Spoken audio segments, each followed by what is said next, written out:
అభివృద్ధిని దేనిలో మార్పుల ద్వారా గణిస్తారు?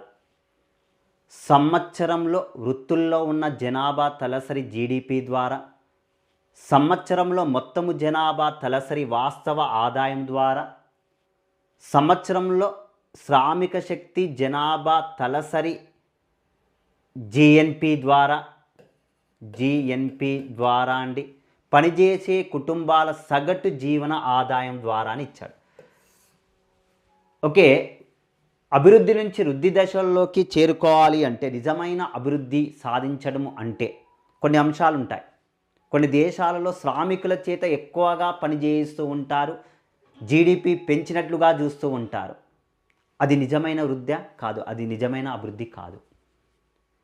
నెక్స్ట్ వన్ అండి, తాత్కాలికంగా కొంతకాలము వ్యాపారపు చక్రాలు లాభాలలో ఉండి జీడిపి కొంతకాలము టెంపరవరీగా పెరిగినట్టుగా అనిపిస్తుంది. అది నిజమైన అభివృద్ధి కాదు. వాస్తవ తలసరి ఆదాయం అనేటువంటిది పెరగాలి, అది లాంగ్ టర్మ్లో ఉండాలి, దీర్ఘకాలికంగా ఉండాలి.